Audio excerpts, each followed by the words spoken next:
Hi, I'm Millie, the new hire.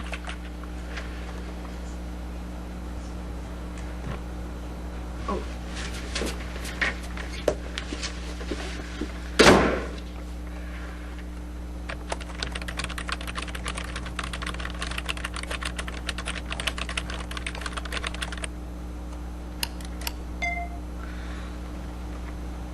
I'd be happy to read them.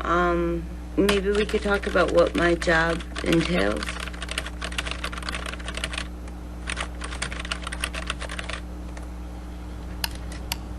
So this was my new home. Well, nice and quiet. No one to bug me. And I can see he shares my opinion of office stuff.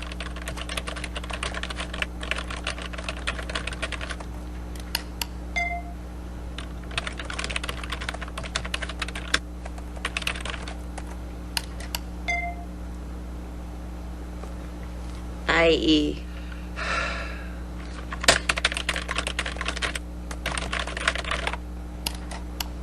So this was my new experience. I can't help thinking that there's a quality of life issue here, or maybe an absence of life issue. Either way, this doesn't feel like, I don't know, home. Jesus.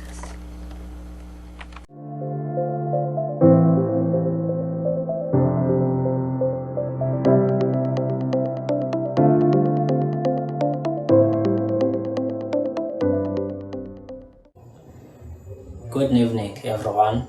Class, my name is Bamanye Mpetsheni, and our topic for today is employee orientation. I will be taking you to the learning outcomes of this employee orientation. The first learning outcome is to describe the objectives of the employee orientation programs. The second one is to apply the steps in the onboarding process according to the national standards. The third one is to indicate the elements of a successful employee orientation. The fourth one is to design an employee orientation program consisting of various phases. And the last one is to evaluate orientation programs to suggest improvements. I will be discussing the introduction of employee orientation, the objectives of a formal orientation process, as well as the reasons for implementation of a well-planned orientation. Firstly, let's look at the introduction. Employee orientation or induction is the process of introducing and integrating a new employee into the organization and the position. Orientation in this context can be defined as the process of introducing new employees to the organization, its policies and procedures, its values, the co-workers, as well as the activities of the tasks to be performed and the equipment to be used.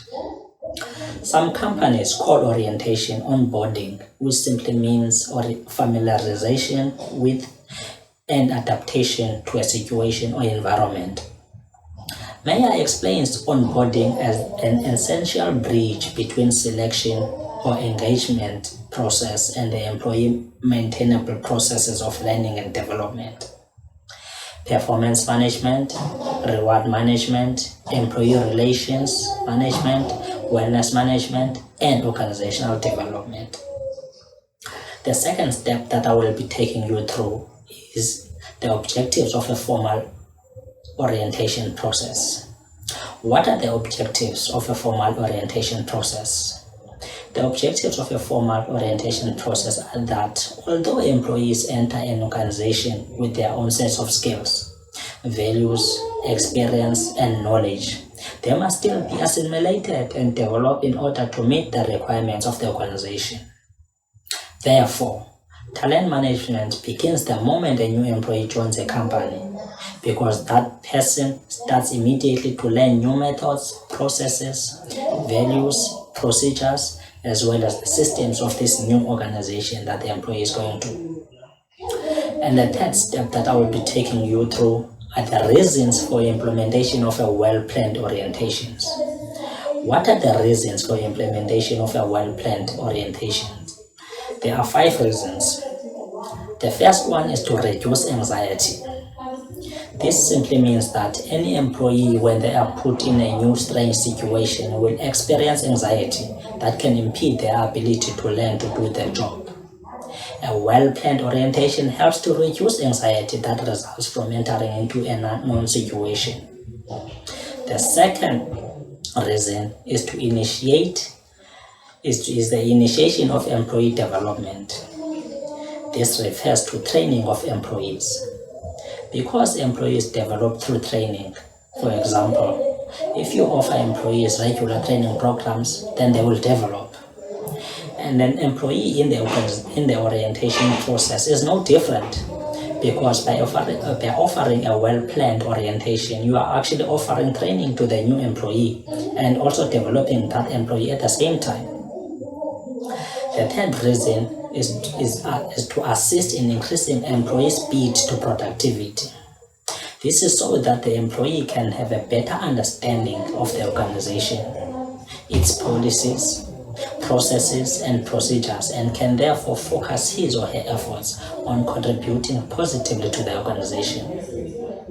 The fourth reason is to contribute positively to the image of the organization. Organizations that have a good orientation programs get their people up to speed faster, have better alignment between what the employees do and what the organization needs them to do, and have a lower turnover rates. And the last reason is to encourage socialization and create a feeling of belonging as well as acceptance by colleagues.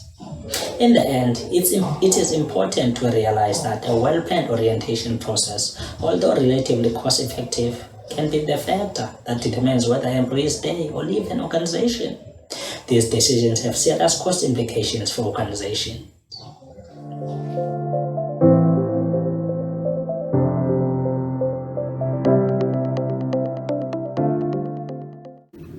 Good day, my name is Thandixolo Mfecane. I will be taking you through the National Standards on Onboarding, SABPP.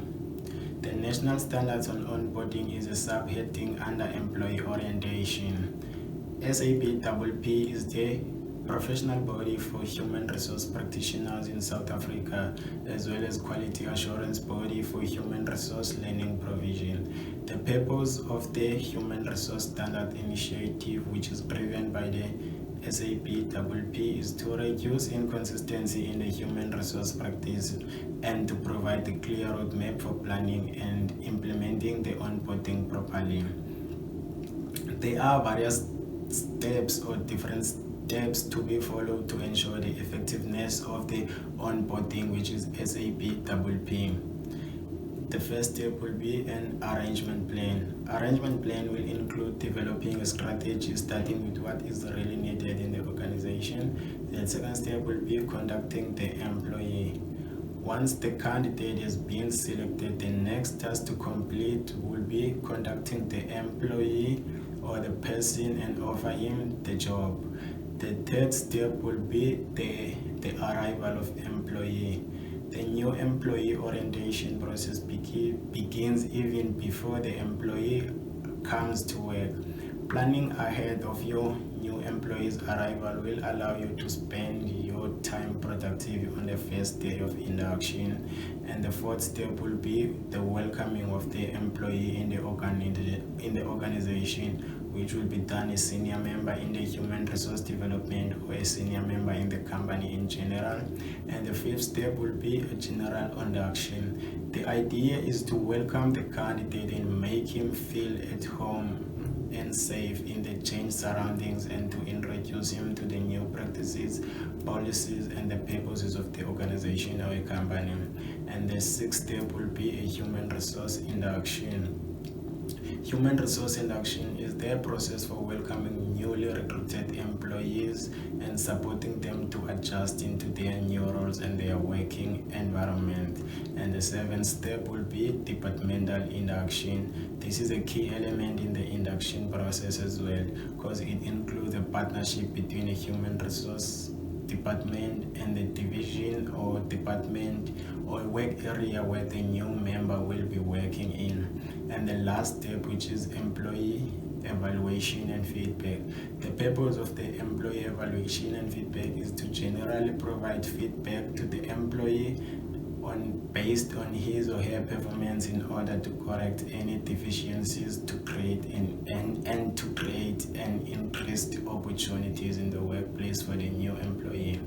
The national standards on onboarding continued with further 4 standards which were developed 2 years later after the first one were developed. The first one of the 4 will be an incapacity management. The second one will be change management. The change one, employment branding, and the last one, workplace learning culture. National standards on onboarding SAPP has enabled human resource profession in South Africa to improve its credibility, to improve its status and the impact in the workplace. The national standard journey has been a success story since it was introduced in South Africa back in 2014. National standards in South Africa are needed to improve human resource quality on onboarding. They are needed to improve a consistency in human resource in general. The Human Resource Standard Project has been a success and continues to attract attention nationwide.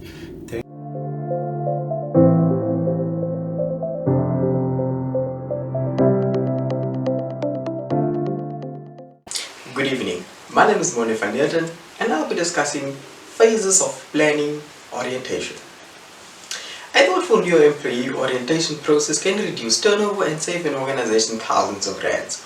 One reason people change jobs is that they never feel welcome or part of the organization that they join. The most important principle to convey during an orientation is your commitment to continuous learning and continual improvement. That way, new employees become comfortable with asking questions to obtain information they need to learn, problem solve, and make decisions. The phases of planning orientation can be broken down into 6 phases, namely the interview phase, the pre-employment phase, the first day, the first month and beyond, monitoring the process, and the exit interview. Let's look at the interview phase. During the interview phase, it is important to provide the candidate with relevant up-to-date information about the organization. This information could include some of the following and could be shared with the employee verbally during a well-planned interview process: the vision and the mission of the organization, the strategic intent of the organization, because strategic plans and strategic intents change all the time. It's important to make sure that the employee during the interview know exactly what the strategy of the organization is going to be for at least the next 3 to 5 years. A description of the values and the culture of the organization, a role profile or job description for the role the employee applied to, and how it fits into the organization.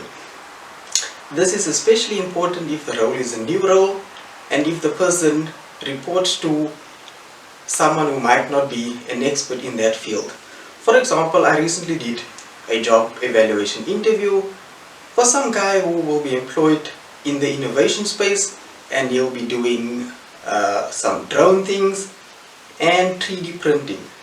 His supervisor is not an expert in that field, and therefore it's important for his supervisor to communicate to him during the interview that he'll be the expert in that field and he'll have little to no guidance in that field. Another important thing is the performance expectation and measurement, and also general terms and conditions that are applicable to employees of the organization, including remuneration details. This is always an awkward part of the conversation during the interview, but it's an important point to discuss in the interview. All of the above will assist the candidate in the interview and the interviewers in establishing whether there is a match between the employee and the organization. If time allows, give the potential employee a walkabout of the office to show them where they will sit and allow them to mentally prepare for the first day. The next phase of planning orientation is the pre-employment phase. Before the employee physically starts, it's important to inform colleagues, supervisors, and even customers of the new employee's start date. This is especially important in environments where the employee will be dealing with things like managing accounts, where he'll be taking over from someone managing an account and it was a long relationship with the previous employer of managing that account. So where possible, before a new employee's first day, make sure that some of the following are in place. Provide the new employee with a benefits video and package.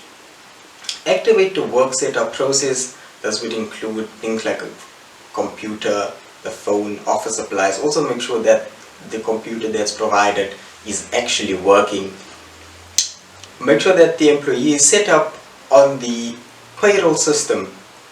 In my work environment, this is especially important because your employee number is linked to your access card, it's linked to your computer, email logins and all those things. So it's important that those things are in place before the first day.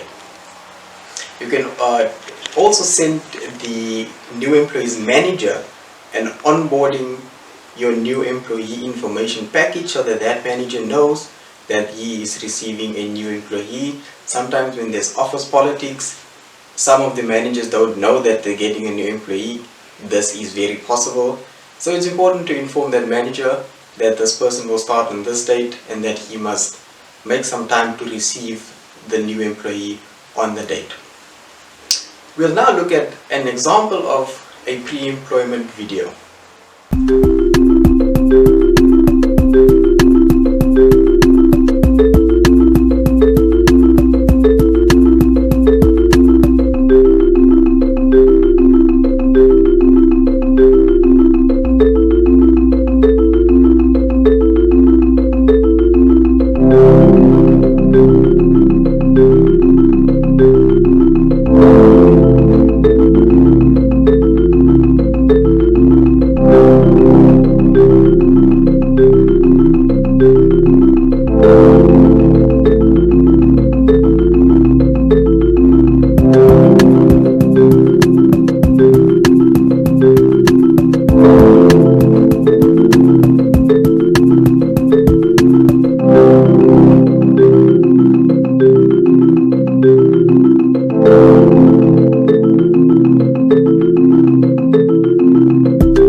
So will help the new employee manage his anxieties for the first day. After seeing that video, the employee would already feel part of the team and the organization. The next phase of planning is the first day. Although orientation needs to be extended over weeks, the first day is crucial in terms of generating a positive, lasting experience.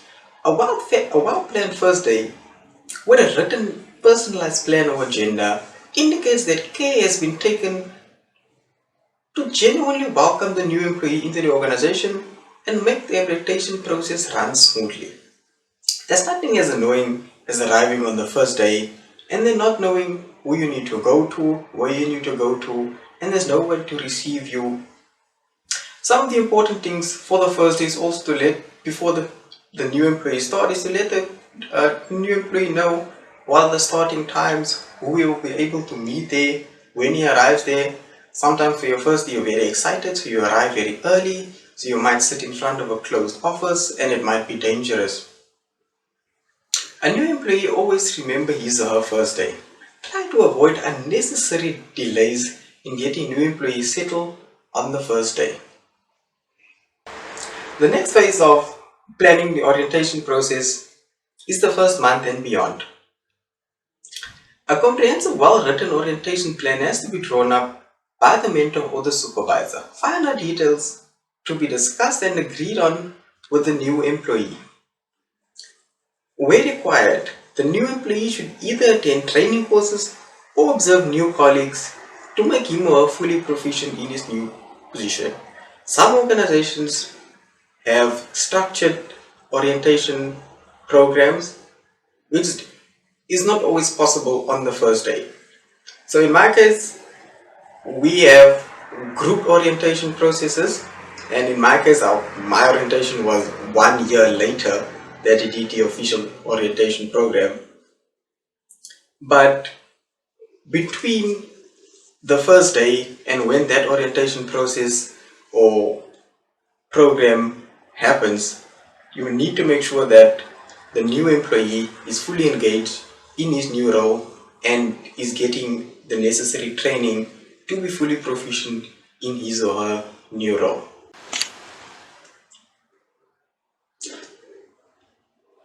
The next phase of planning orientation is the monitoring of the process. Regular feedback in the first 2 to 4 weeks will indicate whether an employee are becoming active, productive, and a motivated member of the organization. The last phase of planning orientation is the exit interview. If large numbers of employees resign within the first 3 months of joining the organization despite formal and structured induction, training, and support from his or her mentor and HR, exit interviews can be used to establish the reason for their resignation.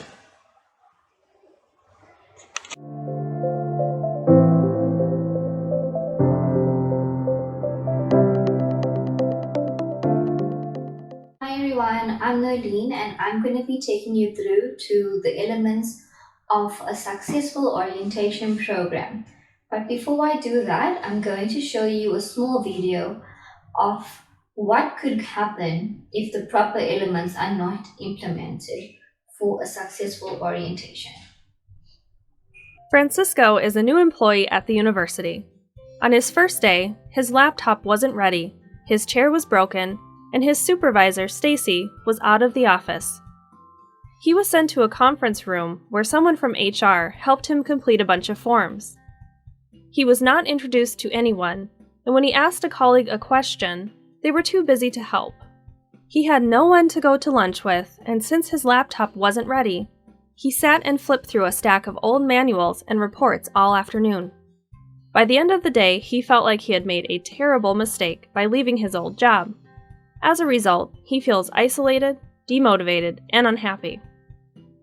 When Stacy returns to the office the next day, she was surprised to hear Francisco's first day was so disastrous.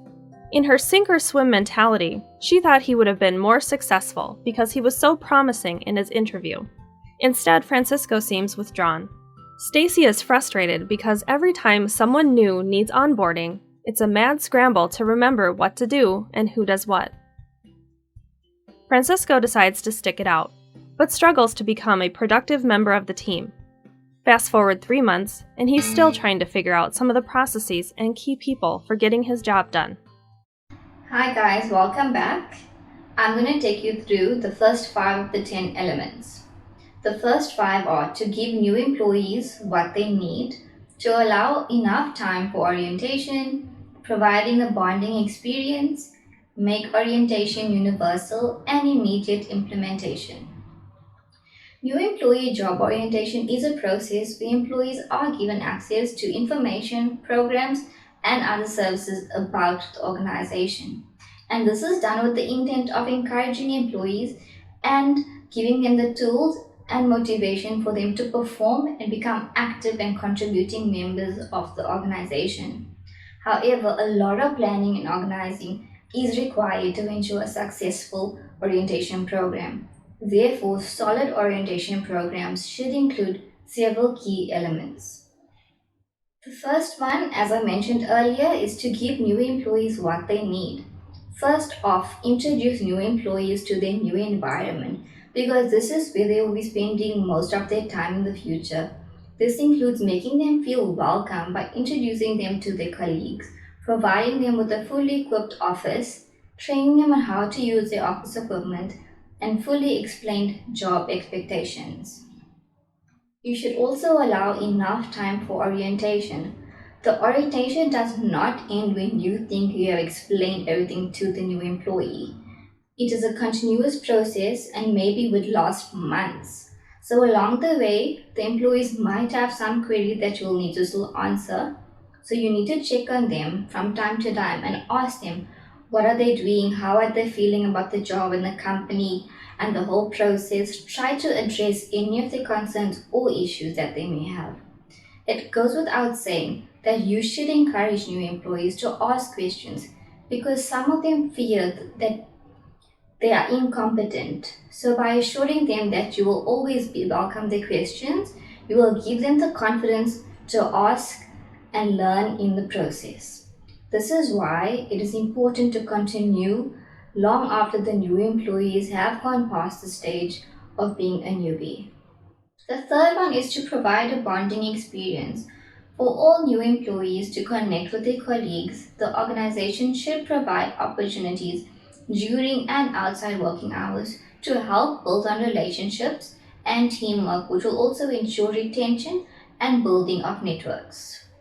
So the fourth one is to make orientation universal. In making orientation universal, employee orientation must be compulsory to all new employees entering the organization, regardless of their level within the company. Most organizations invest a lot in senior professional levels, neglecting orientation for lower levels.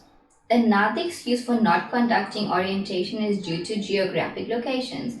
However, with advanced technology, there are ways to ensure that employees in even the remotest parts of the country are inducted. So the fifth one is immediate implementation. Employee orientation should be inducted when employees join the organization and not a minute later, regardless of the amount of people available. Remembering that first impressions do last. Orientation carried out weeks after the arrival of new employees have proven to waste time and resources. Now we can see that implementing the 5 elements will improve its reputation as an employer. By having new employee job orientation program in place and implementing it with effectiveness, the organization is sure to maximize one of its greatest assets, its people. Thank you.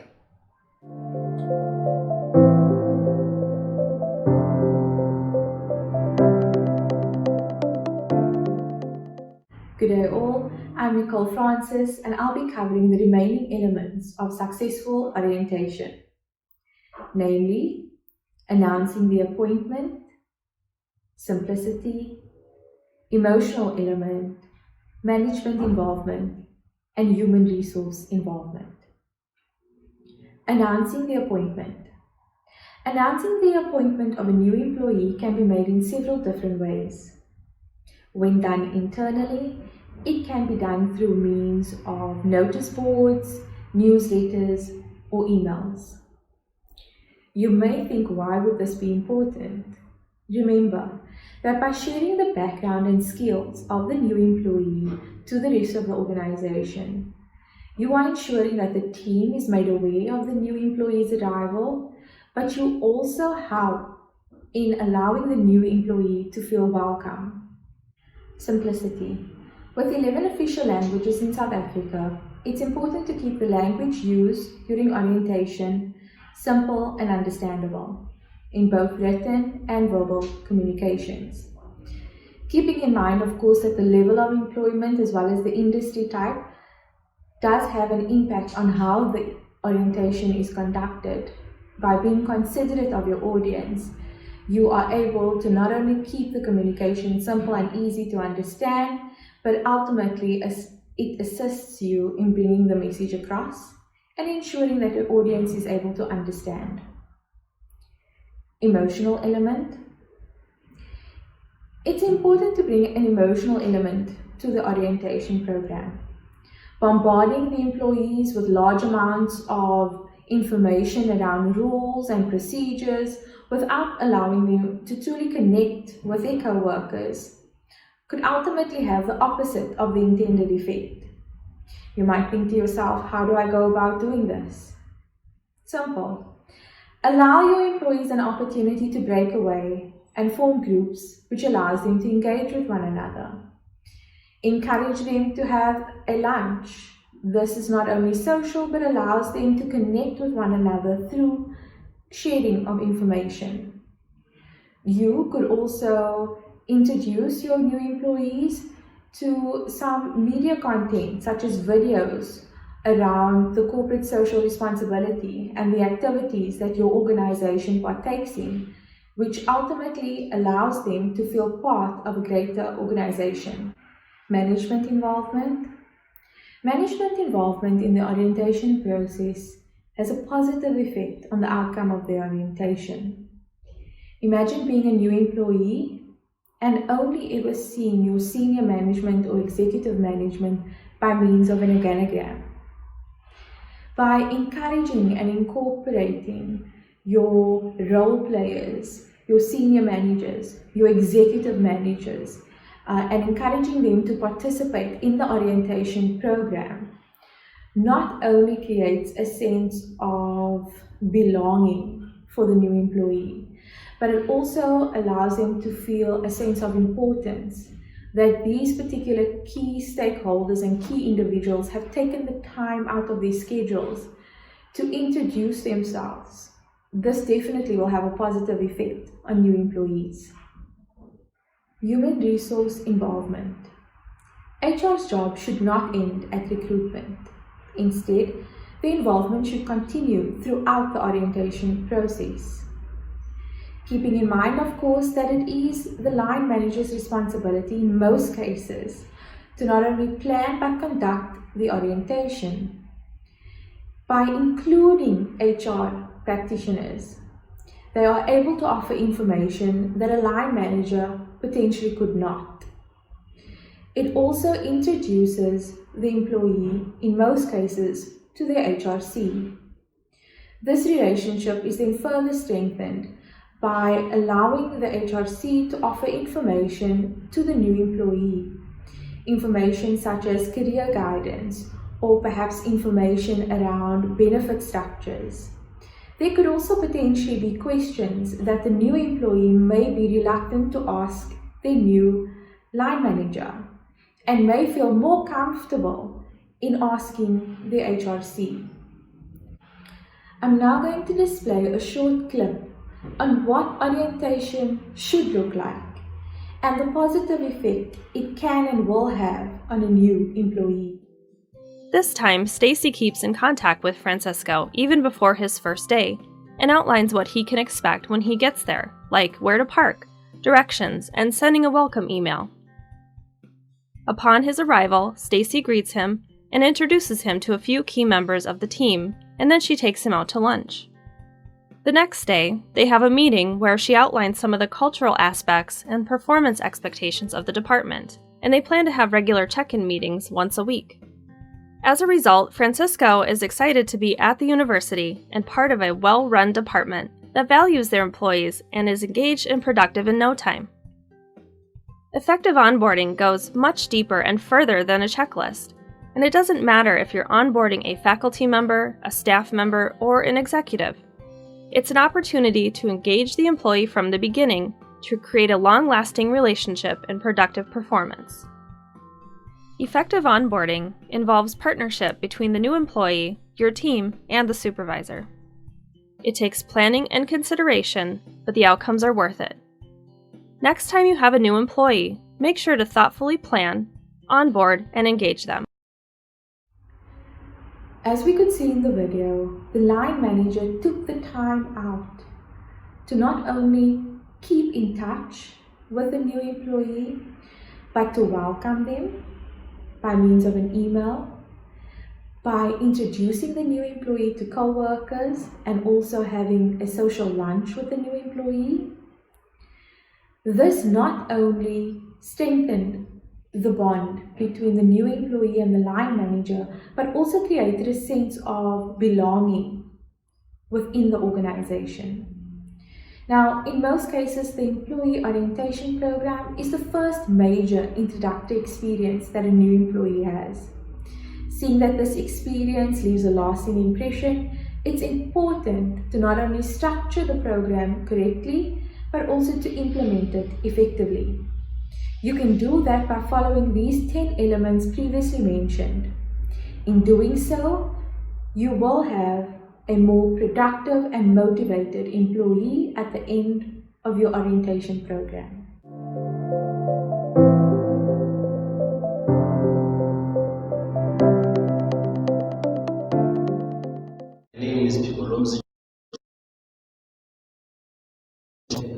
orientation program and also doing the conclusion on the orientation program.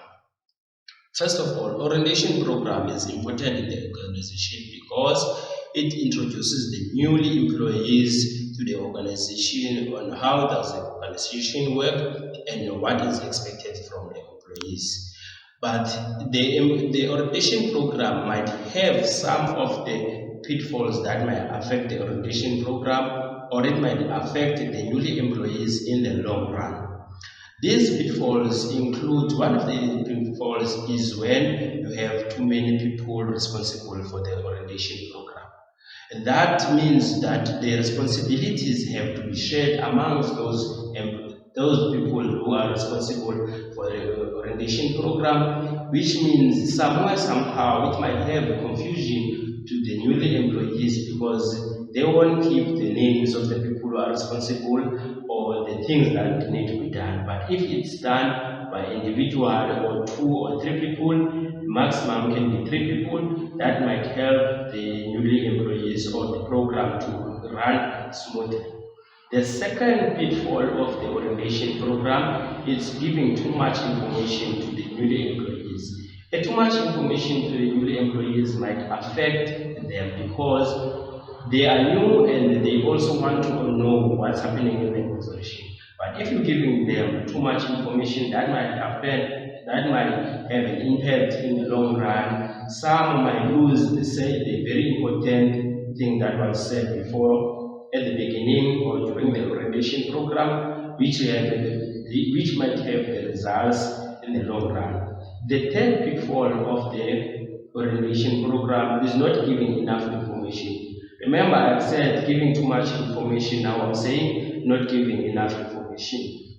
It is important that you give your employees, the newly employees, the important parts or the important aspects of the organization, namely the objective of the organization, the aims and the goals and the mission, which those things are the mainly important things, so that the newly employee can know what is expected from them and what to bring in the organization in order to be productive. The fourth one is to giving too much task on the first day to the newly employees. Giving too much task to the newly employees might have a bad impact because the newly employees might see that this work that they have got is overwhelming, or it's something that is going to make them not feel good enough in the organization because there's too much expected from them. And the fifth one is the absence of planning checklist. The checklist is very important when you're doing an orientation program because whenever you have done something, you need to check if you go going according to your checklist, which is something that you plan that this orientation program is going to run this way. In order for your orientation program to run smooth, you need to have a checklist in order so that you can be able to check to know what is done and what needs to be done during the orientation program. And the other one is giving the content of the orientation program should be balanced. Here we are talking about the orientation program itself. What are you going to give to those newly employees? It must be balanced. You can't only give them what is expected of them. You must also want to give them what does the company do in order for them to be able to. The content of the orientation program should be balanced. This means that what you're giving the employees must be balanced because you can't give them what is expected from them. You must also show them how it's done and how to get there, how to be productive in the organization, which means you are showing them ways of becoming productive in the organization.